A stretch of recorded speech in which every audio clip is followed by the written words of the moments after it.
Eu não pude fazer nada. Eu vi aquela mulher machucar a criança. Tinha alguma coisa muito estranha com ela. Seu rosto era assustador, tinha um corte enorme nele. Eu realmente não pude fazer nada. Gente, pensei muito se eu fazia ou não esse vídeo aqui, porque ele vai tratar de alguns assuntos meio pesados. No fim, acabei resolvendo fazer mesmo assim, mas fica aí o alerta pra quem é sensível a esse tipo de assunto, beleza? Assista com sabedoria, eu acho.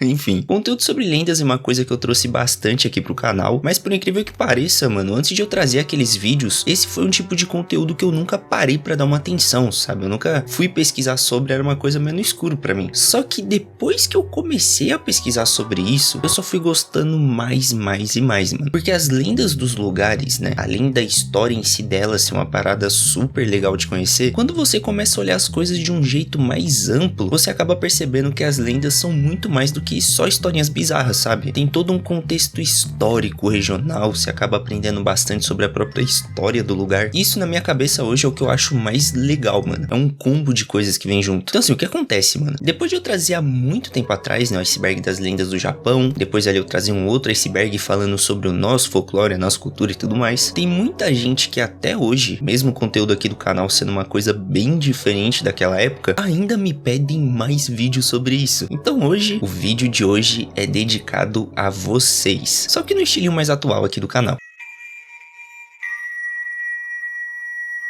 O Analogue Horror de hoje é um Analogue Horror que adapta a história de uma das lendas mais famosas das Filipinas, chamada de Maria Labo, que é uma lenda que conta a história de uma mulher que era mãe ali e tudo mais, só que teve que deixar sua família por um tempinho, porque eles estavam passando muita necessidade e tinha aparecido uma oportunidade muito boa de trabalho para ela, só que fora do país. Então assim, era a oportunidade de ouro para ela conseguir tirar sua família da miséria. Só que é aquela coisa, né? Essa história acabou resultando no pior, porque ela nunca poderia imaginar que o cara que empregou ela ia acabar abusando dela e ainda por cima ia jogar um tipo de maldição na coitada, fazendo ela a partir daquele momento sentir desejo de se alimentar de carne humana. Então já viu, né? Ela acaba voltando para as Filipinas traumatizada com tudo que aconteceu. Em um determinado momento ali a maldição acaba conseguindo corromper ela e ela simplesmente acaba mandando os próprios filhos de arrasta e se alimenta deles depois. É um bagulho muito bizarro, mano. Isso aqui é só um resumo, mas eu acho que com esse resumo aqui já dá pra tirar uma boa ideia do que esperar, né? Sejam bem-vindos ao Maria Labo Tapes. Inclusive, se você não quer essa coisa horrorosa indo atrás de você, fique esperto, pô, deixa o like aí.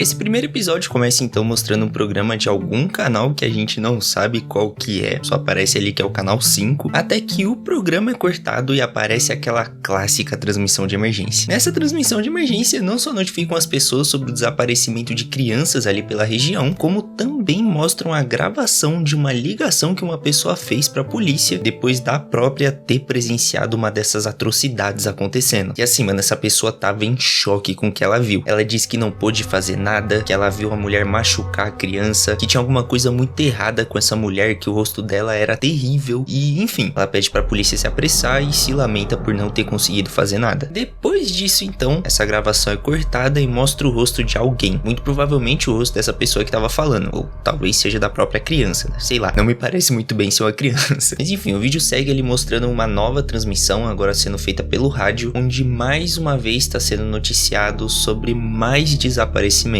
Eles inclusive aproveitam ali para comentar sobre um desses casos, que é de uma menina chamada Ela, que foi vista pela última vez em um milharal que ficava a 2 quilômetros da casa dela. Agora, o que ela foi fazer nesse lugar, não dá pra saber. O que é falado é que ela tava olhando pro milharal como se estivesse conversando com alguém que tivesse escondido lá. E bom, essa história aqui a gente já até imagina como deve ter terminado.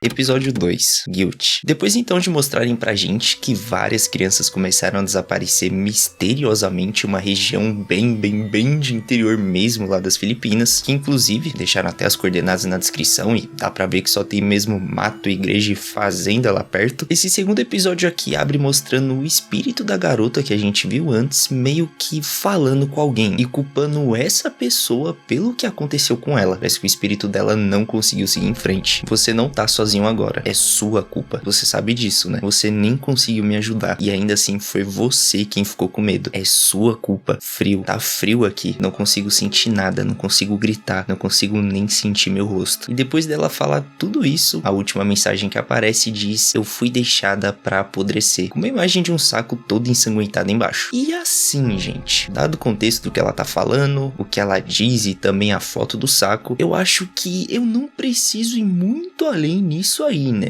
Acho que já deu pra entender o que aconteceu com ela. Enfim, o vídeo então, quando corta, aparece um código Morse, que tá sendo uma coisa bem recorrente nesses analog horror de hoje em dia. Seria até meio estranho se não tivesse isso aqui. E a mensagem diz: não era humano. Seja lá o que fez isso com ela, não era humano. Seguindo então pro próximo segmento do vídeo, a gente é levado pra tela de um computador de alguma delegacia lá das Filipinas. E enquanto a gente aqui tá colocando a senha do PC pra acessar alguns arquivos sobre o caso da Ella, que a gente já vai ver qual que é desses arquivos aí, dá pra ver ele conversando com uma outra pessoa, provavelmente um outro policial ali. E mano, até mesmo eles estão em choque, sem acreditar que possa ter alguém ali pela região capaz de fazer uma coisa tão hedionda dessas, né? Uma coisa tão brutal assim, ainda mais com uma criança. Só que enquanto eles estão conversando ali, dá pra fisgar uma coisa muito importante que eles comentam. É uma informação que até então ninguém tinha falado, que a pessoa que tá fazendo tudo isso, tá fazendo com crianças específicas. Todas as crianças pegas até agora têm parentesco, que não deixa de ser uma coisa bem curiosa, né? Eu não sei se essa é uma coisa da lenda original, ou se é uma coisa original aqui do próprio Analog Horror mesmo, da Maria marcar uma família em específico e ir atrás de todo mundo, mas sei lá, não tem como a gente saber disso por agora e provavelmente vai ser explicado depois. De qualquer forma, depois de muita conversa, o cara coloca a senha e o primeiro arquivo sobre o caso da Ella aparece. E assim, né? Nesse primeiro arquivo aqui não tem nada de muito novo, é praticamente só as coisas que a gente já sabe, que a menina tava brincando ali com uma amiga na estrada, perto daquele milharal, até que cada uma seguiu o seu rumo, cada um foi pro seu canto, só que a Ella não chegou em casa. A mãe dela então foi na polícia fazer um BO, começaram as buscas e no fim acharam a menina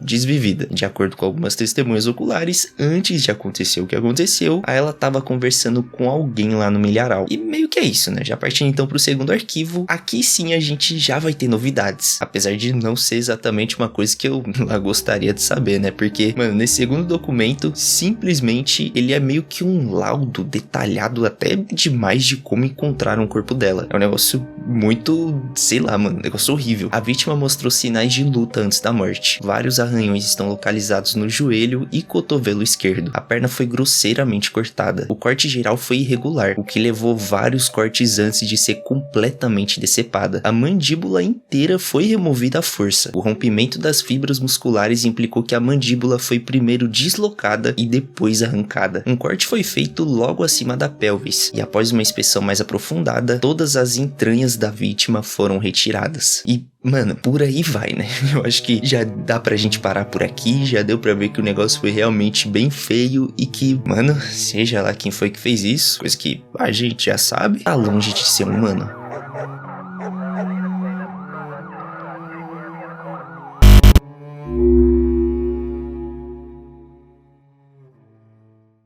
Episódio 3, Tranquilidade. Apesar desse episódio aqui ter esse nome, vai por mim que de tranquilo aqui não vai ter nada. É muito pelo contrário, né? Eu acho que dos três esse aqui vai ser o mais caótico. Porque, vamos lá, né? Por partes. A primeira coisa que aparece no comecinho desse episódio é uma bola ali nesse fundo todo branco e alguém vai repetindo várias vezes a palavra pecado, parasita e hospedeiro. Que é estranho pra caramba, mas vai fazer um pouco mais sentido um pouquinho mais para frente. Enfim, por hora seguindo no vídeo, todo o background muda agora pra esse fundo preto e quem começa a falar pela primeira vez na série é a própria Maria. Toca um áudio invertido dela meio que fazendo uma confissão bem pesada, né, pra variar. I held them close, like any mother would, but the hunger seeped into my bones.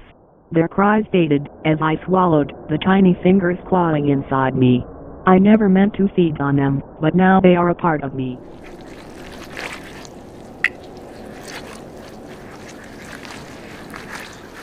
Credo.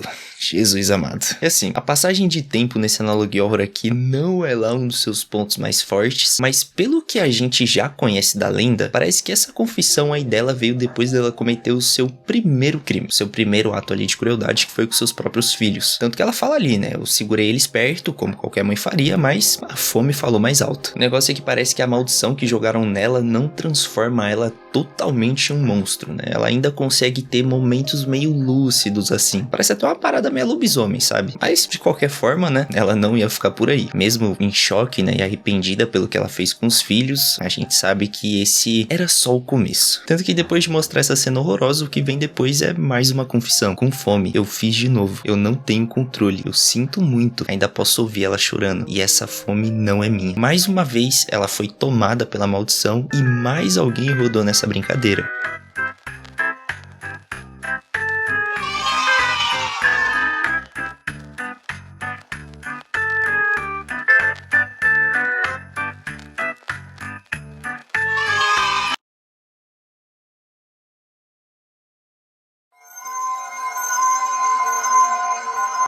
Esse alguém, bom, um saco, um coelho, pois é, a gente já viu tudo isso aqui antes e a Maria tá falando simplesmente da própria ela. Depois então dessa cena bizarra, o vídeo segue pra uma sessão de terapia. Aí você deve ficar tipo, mano, como assim, velho? Qual o sentido disso? Então, um rosto familiar aparece aqui. O mesmo cara que testemunhou a Maria desvivendo as crianças no primeiro episódio e fez a denúncia depois falando que ficou em choque, que não conseguiu fazer nada, volta aqui ainda totalmente abalado de toda aquela situação. Parece que depois dele presenciar aquilo acontecer, ele entrou em estado de choque e tá fazendo a sua primeira sessão de terapia pra ver se ele consegue voltar pra si. Mas é aquela coisa, né? Isso aí não acaba muito bem, porque o terapeuta fica ali mandando papo pra ele, tentando tranquilizar ele, falando que, pô, você tá em boas mãos, não sei o quê. E o cara simplesmente não fala nada durante toda a sessão. Ele só pega ali pra falar mesmo no final, quando ele diz só, a culpa é minha. E depois faz isso.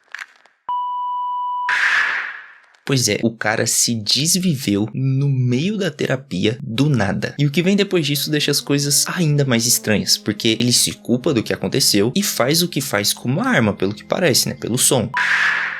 Só que é dito no final que o corpo dele foi recolhido pelas autoridades e que o resultado dos exames que o povo fez constatou que o cara faleceu na real de overdose e que ele tava com a cabeça meio noiada assim, que antes dele morrer ele tava delirando e falando sem parar as palavras pecado, parasita e hospedeiro. As mesmas palavras do começo do episódio. Episódio 4, Gula. Eu já tô há um bom tempo falando que muita coisa que tava acontecendo ia fazer mais sentido depois e, bom, a gente chegou nesse depois. Assim que esse quarto episódio abre, a primeira cena dele já responde uma das dúvidas que eu mais tava pro comecinho da série, que é o porquê das crianças que foram vítimas terem parentesco. Tava achando que, sei lá, Maria marcava uma família e ia atrás da família inteira até não sobrar ninguém e ficar de pulando de galho em galho, e acabei não pensando no mais óbvio. E mano, a resposta pra isso é a mais simples possível. As crianças que foram de arrasta eram simplesmente os filhos da Maria, por isso que elas tinham parentesco. Jesus amado, mano, sou muito burro. Enfim, né, agora a única coisa que eu tô pensando é o que aconteceu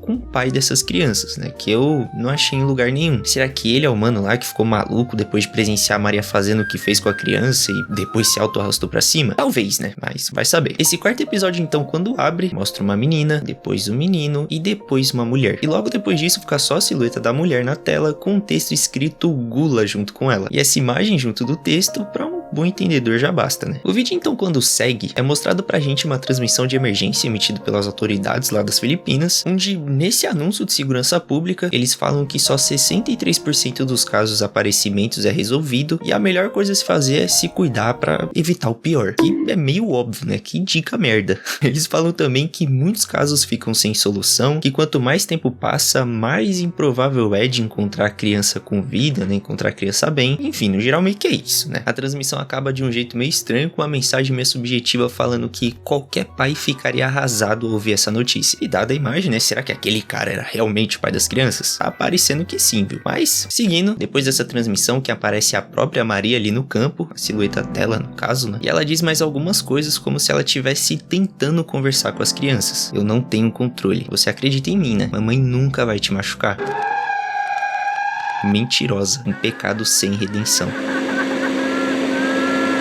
E essas coisas que aparecem acabam batendo com o que eu falei um tempinho atrás, né? Parece que realmente a maldição não domina ela 100%. Não é uma coisa que ela queria ter feito, mas fez e tá sofrendo agora por isso, né? Pela coisa que ela se tornou. Só que assim, gente, a partir disso aqui, a gente meio que já tá ali pelo finalzinho do vídeo, né? E todo esse final aqui, mano, é uma doideira. É meio bagunçado ali, tem muita coisa subjetiva que acontece, porque a história meio que sai um pouco dessas coisas mais físicas, eu acho. Coisas que tá acontecendo no nosso mundo, pra mostrar mostrar, no meu entendimento, um pouco do plano espiritual. Porque os filhos dela respondem o que ela falou. E se eles, né, aconteceu o que aconteceu e eles estão falando, é porque só pode estar acontecendo em outro plano. Não fica muito claro se é a menina ou o menino que tá falando, mas é falado que eles ainda amam ela, que ninguém mais precisa se machucar, que eles sentem falta de como eram as coisas antes e por aí vai, mano. Quando eles terminam de falar, o vídeo corta e mais uma vez aparece aquela voz invertida falando. E essa voz, pelas coisas que ela diz, pela forma que ela diz, né, até que eu acho que possa ser a Maria, como até agora eu achei, né, porque não é a primeira vez que essa voz aparece, só que eu acho que é meio que a entidade no controle do corpo dela, porque ela responde a mensagem da criança falando que isso não é uma maldição e sim uma bênção, que não se tratava de maldade e sim de sobrevivência, e que ela deveria ceder à sede de sangue, à vontade de se alimentar de carne humana. Episódio 5. Rescisão. Com tudo isso então, a gente chega nesse quinto e último episódio, que é o episódio Checkmate pra Maria. E por que eu falo isso? Então, uma coisa que já ficou muito mais do que claro é que a maldição não afeta a Maria 100% do tempo. E que ela, logicamente, né, depois de fazer o que fez com os próprios filhos, se sente destruída por dentro. A vida dela nesse momento aqui da história é literalmente ficar em uma eterna DR com esse demônio dentro dela, mano, que tá o tempo inteiro querendo fazer merda, enquanto ela fica ali tentando se controlar, né? E aí que tá, né? Qual que é a solução pra isso? O vídeo logo no começo revela pra gente. Alguns comprimidos aparecem na tela, provavelmente algum antidepressivo. Pode parecer meio aleatório, né? Eu tomar isso como conclusão, mas eu acho que é isso por causa das perguntas que aparecem depois, né? Perguntando se a pessoa se sente triste, com raiva, culpada ou um fracasso.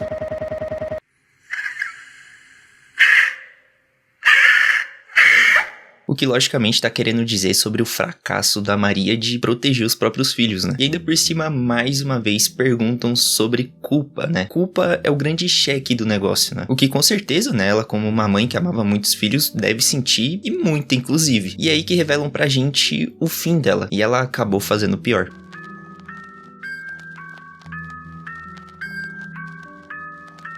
Maria, de 37 anos, cometeu aquela coisinha depois do anúncio do desaparecimento da sua filha. A mulher de 37 anos foi encontrada enforcada em seu local de residência depois que os seus colegas de trabalho solicitaram uma investigação de bem-estar depois de não conseguirem ter contato mais com ela. Pois é, rapaziada, Maria simplesmente se auto-arrastou pra cima no final de tudo. Eu vejo nisso um dilema muito louco, mano, porque assim, no final das contas, ela poderia viver, né? Tanto que a própria entidade diz isso pra ela. Você ainda consegue se lembrar dos ossos deles? Eles gostariam que você vivesse, Maria. Por que negar o que é seu? E o que eu vejo nisso, mano, é que ela, entre viver dessa forma e desistir da vida pra tentar encontrar paz no pós-vida, né, talvez se encontrar com seus filhos, a resposta do caminho certo pra ela era mais do que clara, né? A entidade, na visão dela, deu um presente pra Maria, né, um dom de uma nova vida, de acordo com ele, sendo que, sei lá, né, convenhamos que esse dom aí não é uma coisa que a gente ia querer, né? Jesus amado, né, mano? Credo. E no mais, meio que é isso, né? Esse episódio tem mais uma coisinha aqui ou ali, só que é mais do mesmo. É mostrado mais um pouco das atrocidades que ela fez, da dor que ela tava sentindo, porque, mais uma vez, né, até então ela era só mais uma mãe comum. Inclusive, fica até no ar um possível fim pro pai das crianças, caso realmente não seja aquele outro cara. O que não deixaria de fazer bastante sentido também, porque na lenda original, a Maria volta da viagem toda estranha, né, faz o que faz com os filhos, cozinha eles em off e dá pro pai comer quando ele chega do trabalho, mano, sem avisar o que ele tava comendo. Então é muito possível que, sei lá, é de duas uma. Ou ela tenha matado ele logo depois disso, que justificaria essa cena nojenta aqui que aparece.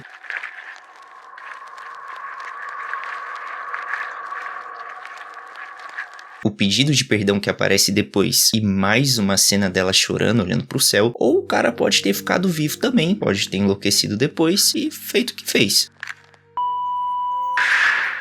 Nessa parte aqui eu realmente fiquei meio em dúvida, me deixou meio confuso, mas vocês podem me ajudar aí nos comentários também, né? Comentem o que vocês acham disso aí. E é assim que a gente termina a história desse Analog Horror, mano, com todo mundo morto, num final totalmente trágico.